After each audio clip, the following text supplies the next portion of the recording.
मैं विकास शर्मा आप सभी प्यारे बच्चों का एक बार फिर से स्वागत करता हूं mission KVS 2023 with TNI college of competitions. Yes, mission KVS 2023।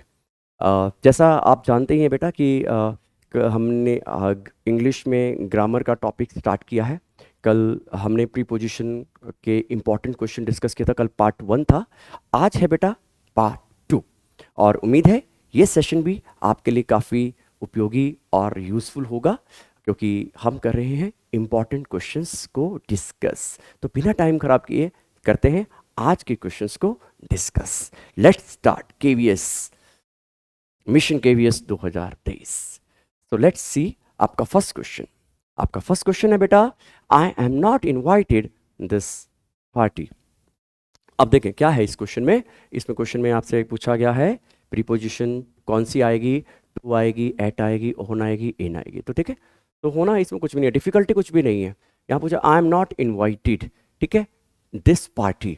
तो बेटा जहाँ पर आपसे इनवाइट के बाद पूछा जाएगा कि कौन सी प्रीपोजिशन आएगी, इनवाइट। इनवाइट कहाँ पे किया गया है? पार्टी पे इनवाइट कर लिया है, फंक्शन में इनवाइट किया है ना, इन फंक्शन में इनवाइट किया है, ब्रेक कोई डिनर पे आपको इनवाइट किया है।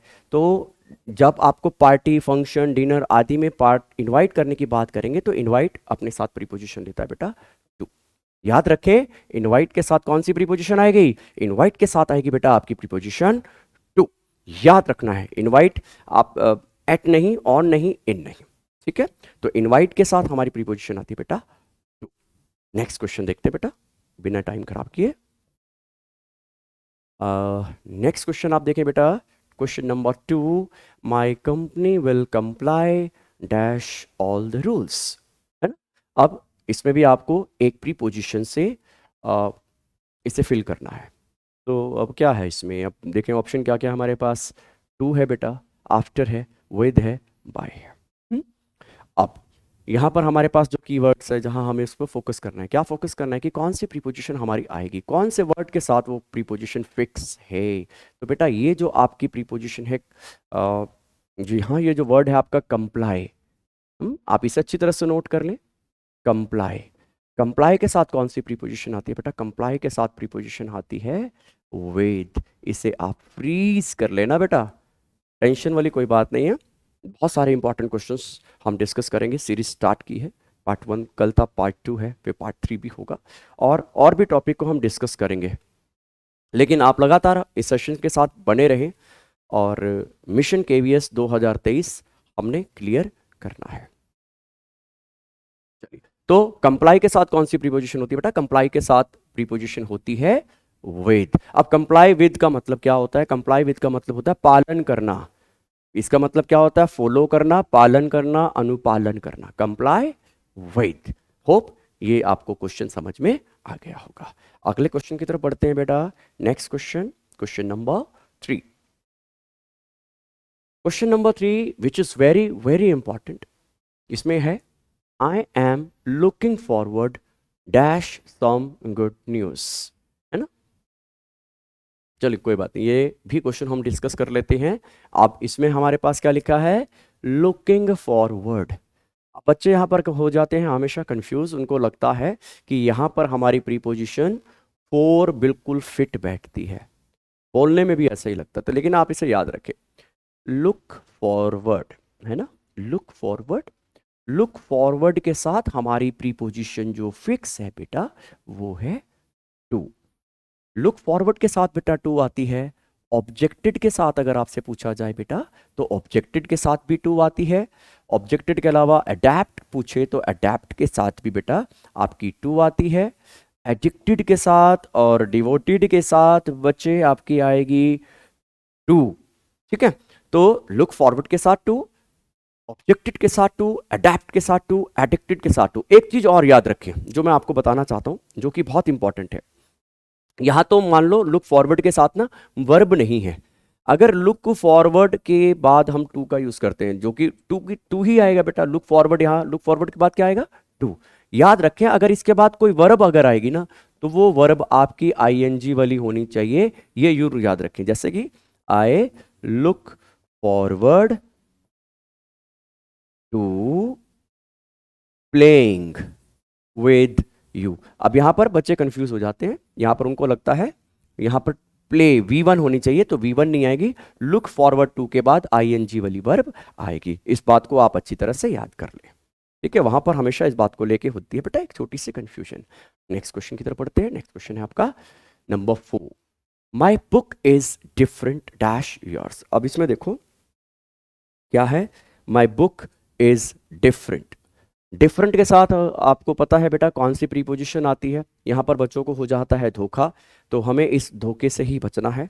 तो डिफरेंट के साथ हमारी प्रीपोजिशन बिल्कुल फिक्स है और वो है हमारी फ्रॉम, ठीक है। तो डिफरेंट के साथ कौन सी प्रीपोजिशन आती है बेटा, डिफरेंट के साथ आपकी यह प्रीपोजिशन आती है फ्रॉम।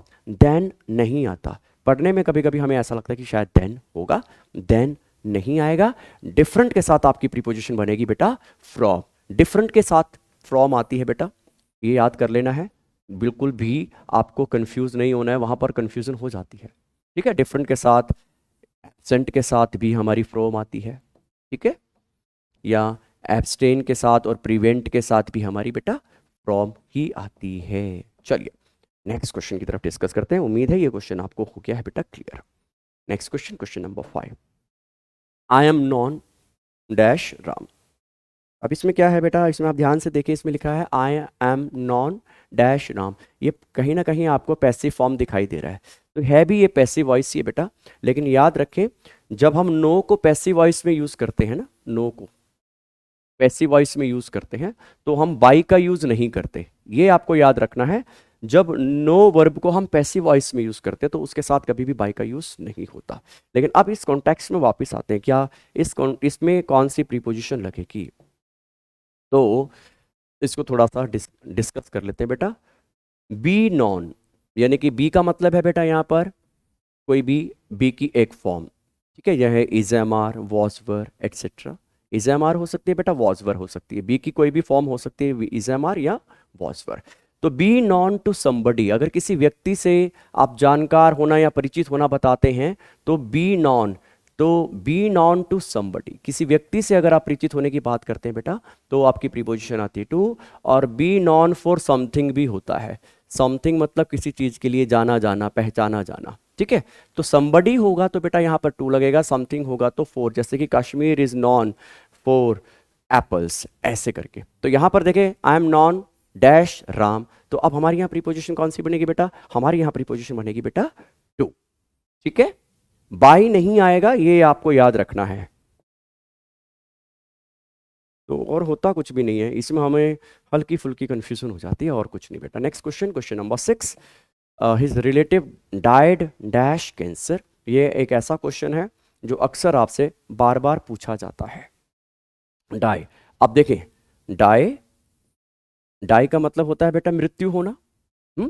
अब डाई के साथ हमारी क्या बनती है, अगर किसी व्यक्ति की मृत्यु किसी बीमारी के कारण होती है, यानी कि बीमारी का नाम मेंशन है, बीमारी का नाम अगर मेंशन है तो प्रीपोजिशन कौन सी आएगी बेटा, ऑफ। और अगर लिखा होगा over eating, over eating, over drinking, है ना, ओवर ड्रिंकिंग, ओवर ईटिंग, तो हमारी प्रीपोजिशन कौन सी आती है बेटा, तो हमारी प्रीपोजिशन आती है बेटा फ्रॉम। अगर लिखा होगा एक्सीडेंट, एक्सीडेंट लिखा है, वॉर लिखा है, बैटल लिखा है, बेड लिखा है, तो हमारी प्रीपोजिशन कौन सी आएगी बेटा, तो प्रीपोजिशन हमारी बेटा इनका यूज किया जाता है, ठीक है।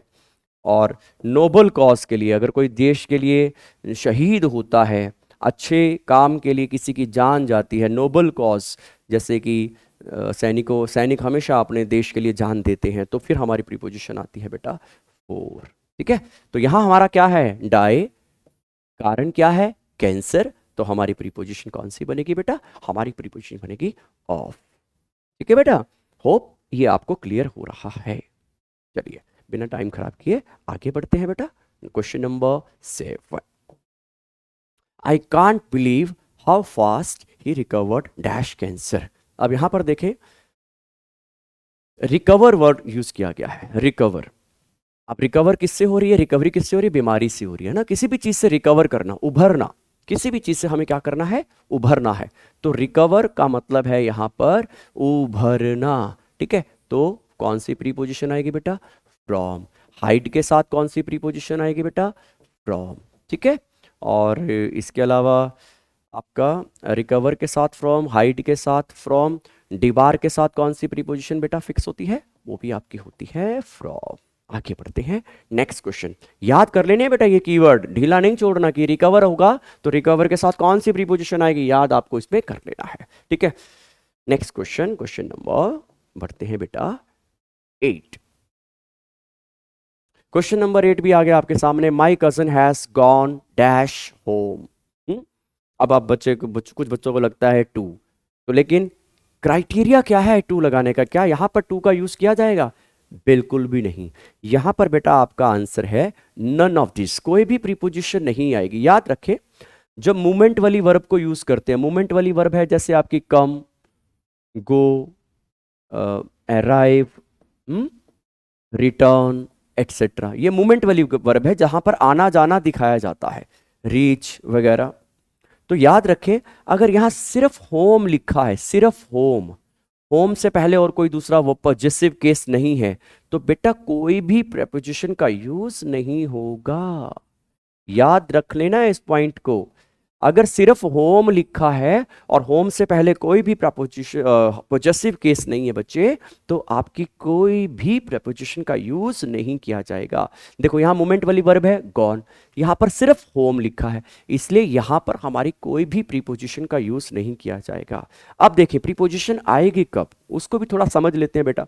प्रीपोजिशन आएगी कब, अगर यहां पर लिखा होता हिज होम, ठीक है, हिज होम, यहां आपका लिखा होता बच्चे माई होम, या बेटा आपका लिखा होता राम्स होम, या किसी ना किसी का होम अगर बताया जाए, किसी ना किसी का होम अगर बताया जाए, तो बेटा आपकी कम, गो, रिटर्न के बाद प्रीपोजिशन आएगी टू, और अगर लिखा होगा अराइव तो फिर प्रीपोजिशन आएगी एट। अगर लिखा होगा ना his home, my home, Ram's home, किसी का होम बताया जाएगा, ये पॉजिटिव केस अगर देखना यूज हो गए, तो हमारी प्रीपोजिशन कम, गो, रिटर्न के साथ तो टू आएगी, अराइव के साथ एट, रीच के साथ बेटा तब भी कोई प्रीपोजिशन का यूज नहीं होता। उम्मीद है ये क्वेश्चन भी आपको क्लियर हो गया होगा, ठीक है। Move on to next question. Next question है बेटा हमारा question number 9। Question number 9, Rohan has been playing cricket dash 4 PM। इसको ना आपको पता है बेटा, इसको हमने कल भी डिस्कस किया था। सिंस और फोर के बारे में हमने पार्ट 1 में डिस्कस किया था। उसमें हमने थॉरली इसको समझा था कि सिंस कब आता है बेटा और फोर का यूज कब किया जाता है। ये हमने पार्ट 1 में डिस्कस किया था। फिर भी कंफ्यूजन ना हो, एक रिवीजन ले रहे हैं। देख रहे हैं बेटा, ये आपका प्रेजेंट परफेक्ट कॉन्टिन्यूस या प्रेजेंट परफेक्ट टेंस यूज हुआ हो तो यहाँ पर हमेशा लड़ाई हो जाती है। किस किस की लड़ाई हो जाती है? सिंस बोलता है मैं आऊँगा, फोर बोलता है मैं आऊँगा।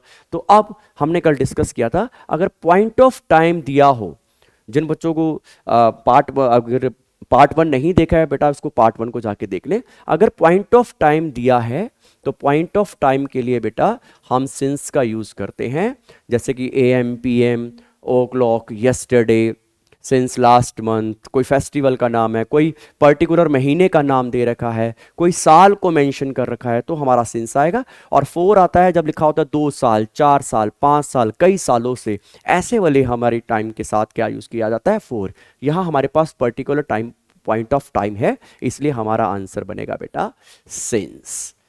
ठीक है बेटा। लास्ट क्वेश्चन आज है, अब इस सेशन का है बेटा हमारा लास्ट क्वेश्चन। सॉरी, हम आगे जाना चाहते थे, आ गए पीछे। चलिए लास्ट क्वेश्चन आज के सेशन का।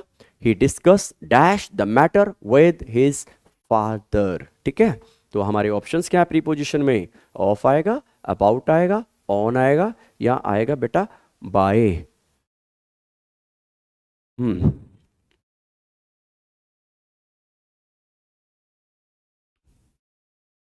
बेटा वैसे इसमें एक और ऑप्शन होना चाहिए, यहाँ पर अभी और एक ऑप्शन और है नहीं। डिस्कस के बाद बेटा कोई भी प्रीपोजिशन का यूज किया नहीं जाता है। ठीक है, तो हम कह सकते हैं यहाँ पर क्या हो जाएगा, यहाँ पर हम इसे कर देते हैं नन ऑफ दीज। ठीक है, no issue, it's a clerical mistake, a printing mistake. और याद करना है हमें क्या है, हमें सीखना है, हर वो पॉइंट सीखना है ताकि हम मिशन KVS 2023 में कोई गलती ना करें। ठीक है, तो यहां पर डिस्कस के बाद कोई भी प्रीपोजिशन का यूज नहीं किया जाता है, और बच्चों को लगता क्या है, बच्चों को लगता है जनरली अबाउट का यूज किया जाएगा। तो बेटा डिस्कस के बाद तुरंत बाद कोई भी प्रीपोजिशन का यूज नहीं किया जाता है। ठीक है, तो हमने एक ऑप्शन क्रिएट कर लिया और वो ऑप्शन हमारा हो गया बेटा नन ऑफ दिस। तो हमारे पास यहां पर कोई भी प्रीपोजिशन का यूज नहीं किया जाएगा। डिस्कस के बाद कोई प्रीपोजिशन नहीं आती बेटा, डिस्क्राइब के बाद कोई भी प्रीपोजिशन नहीं आती, इन्वेस्टिगेट के साथ भी कोई प्रीपोजिशन नहीं आती, जबकि इन्वेस्टिगेट के साथ लगता है इनटू आएगा, पर इनटू का भी यूज नहीं किया जाएगा। ठीक है, डिस्कस के बाद नो प्रीपोजिशन, डिस्क्राइब के बाद नो प्रीपोजिशन, और इन्वेस्टिगेट के साथ कोई भी प्रीपोजिशन का यूज नहीं किया जाता है। और ये थे आज हमारे 10 क्वेश्चन, मोस्ट इंपॉर्टेंट क्वेश्चंस को हम डिस्कस कर रहे हैं, और उम्मीद है ये सेशन आपको समझ में आ गया होगा और आपको अच्छा लगा होगा। और अगर आपको ये सेशन अच्छा लगा है बेटा, तो आप इसे लाइक करें और शेयर करें। और जो बच्चे फर्स्ट टाइम हमारा ये सेशन देख रहे हों, अगर वो चाहते हैं मिशन केवीएस 2023 में सफलता पाना, तो आप हमारे चैनल को सब्सक्राइब करें और जुड़ जाएं हमारे साथ mission KVS 2023 with TNI। Thank you so much. आज का सेशन यहीं पे ख़त्म होता है। आप अपना ध्यान रखें, ख्याल रखें। नेक्स्ट वीडियो का हमारा इंतज़ार कीजिए। थैंक यू सो मच बच्चे, गॉड ब्लेस यू।